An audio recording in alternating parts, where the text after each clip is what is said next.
You know, when you talk about a wellness-based product, as I speak to my patients, I see lots of patients and lots of them cured young women with breast cancer who go back to their normal life. And, they've gone through a huge amount of stress going through chemotherapy and treatment. It is almost like PTSD.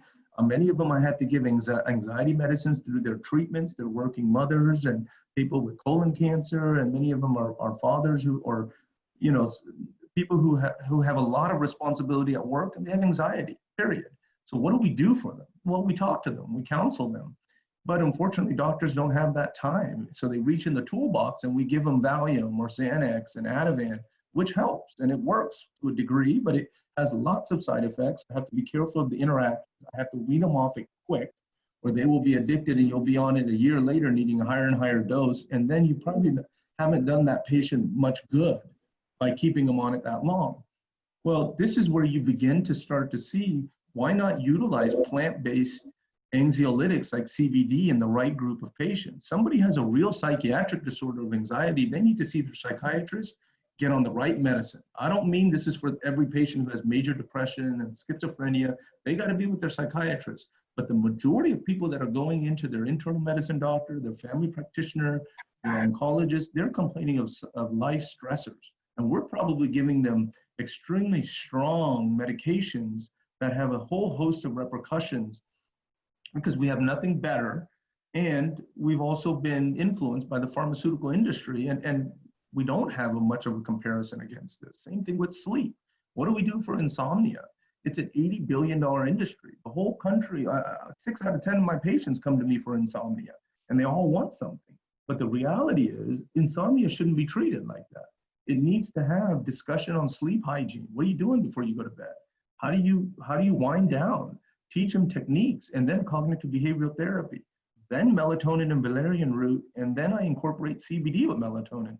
And then only do I move on to Ambien, Lunesta, Seroquel, Trazodone. Unfortunately, what we have done is we've reached in for the sleep aids right away. Before you even finish saying the word insomnia, they've got a prescription. But the studies and the clinical trials for those sleep aids are for 3 months to break the sleep cycle. They are not for people to be on Ambien for 2 to 3 to 5 years. The drug company will never stop that because it's an off-label use and it brings in revenue. And there is a role for those sleep aids, but that role is not what we've done. And many countries do not do this. They all have an algorithm where they talk to patients first. Now, some of this is because they don't have the resources to be able to get this, and some of it is because it's the right thing to do. Same thing with seizure disorders. We now know that high-dose CBD is already FDA approved by GW Pharmaceuticals. There's plenty of data on it. The Texas Children's neurologists are using it for pediatric patients. So we know for seizure disorder, it's a very high dose of CBD, nowhere near the doses we're talking about. But there's lots of data with the GW Pharmaceutical data set showing us, and they have lots of data where they're now seeing their data sets of patients they studied it for seizure. They went back and did quality of life surveys, and they're seeing sleep benefit and pain benefit. So it all kind of highlights the same milieu of symptomology that these compounds help with. Concentration, focus, and ADHD, we are thinking that this is starting to become more and more of a potential use for CBD. And I don't mean the extreme cases. They probably need the Ritalin and the Concerta, but there's a whole host of patients, and even elderly with polypharmacy and dementia and focus, where CBD helps quite significantly with their mentation and their mental health. So these are kind of some of the highlighted things why and how I integrate this. And one thing that's very important is we cannot get in the habit or get ever into the realm of talking to people that CBD-based products cures your cancer, your autoimmune disease, it treats COVID. We don't have any data on that. It may be true. There is a lot of preclinical data, but we can't say any of that until there are clinical trials showing that. All these companies that are announcing this, where you'll see lots of CBD-based products, are getting cease and desist letters from the FDA. And it wouldn't be of value to patients for us to say things that it cures your lupus or your rheumatoid arthritis. It very well may make the medicines that you're on for those diseases make you feel better because it takes away your pain and anxiety, but it does not treat your underlying disease process until we have the data for it.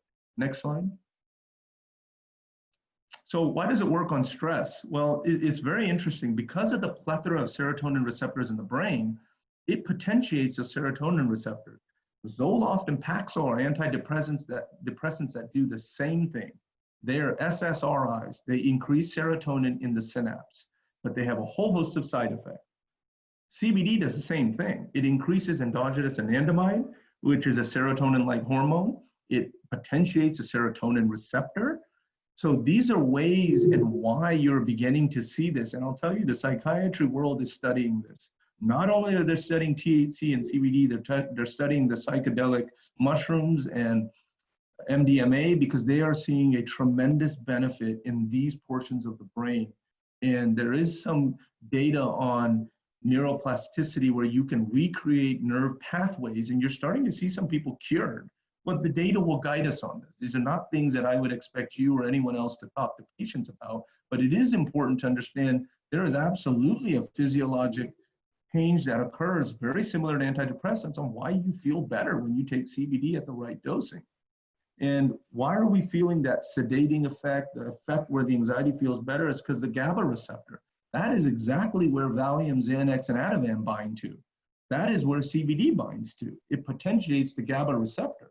By doing that, you get the same similar effects without all the other negative side effects of the benzodiazepines like Valium and Xanax. Now, there may be a group of people who need those, but it's definitely not the tens of millions of people we've put on them who are coming in from mild stress and anxiety. So next slide. So pain is a big deal. It has afflicted our whole country. We have used opiates like no other. There is no place in the world that is giving opiates like we did for your tooth being pulled, post-surgery. You go to other countries, even Germany, and look at their protocols post-surgery. They do not use opiates. It's just rare anywhere else in the world. And we are now in a system where we have opiates everywhere. And I have a lot of patients on high doses of opiates because they have real cancer pain and they need it. I can't yank them off it and give them CBD. That wouldn't be right, nor does it efficacious at that level of pain. But there is a lot of people with pain associated with anxiety, fibromyalgia, inflammatory mild pain, where CBD has a lot of benefits. And in the progressive states, you'll see CBD and THC compounds, which work synergistically and even better for pain. And some of the ways are, there's an adenosine pathway, there's the TRPV1 pathway. That TRPV1 is in our central dorsal horns in our spinal cord. It's in our central brain pain centers. CBD binds to these receptors via CB1, and it will affect the nociceptive pain that one feels. And this is why we're starting to research this in cannabis-associated pain, because we think this could be an adjunct because it can't overdose you. It's not going to worsen your respiratory depressant. It's not going to work. It's not, and that's the fear when you're treating patients who are on opiates. So it may actually help them wean down if they're looking for an alternative. And once again, I don't mean people who are on numerous pain medicines. That needs to be done through their pain doctor. But that's not most of the people. Most of the people are on mild amounts of pain, and they're on pretty severe drugs that have a lot of potential to have addiction and higher dosing with lots of side effects. So if we're going to do something, we want to intervene in those people early with a plant-based compound that may give them some analgesic relief without getting them to the next level, which is the opiates. And remember, anxiety plays a big role. If you've been in pain chronically, you understand that when the pain kicks in, your anxiety kicks in. And that it's a vicious circle. So CBD not only works on the pain, it works on the anxiety too. Next slide.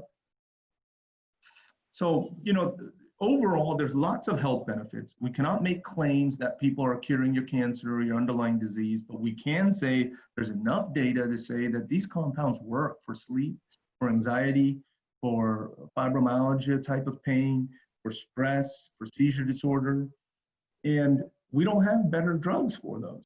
If we did, we would need to compare these head to head, and that will come. Otherwise, we don't have much. We're using off-label sleep aids and benzodiazepines for anxiety. Otherwise, we're going to send them to the psychiatrist. So how do we treat all these other people? Well, this is a good way to start if you find the right group of patients. And to me, I tell you, a lot of my patients fit right into this category.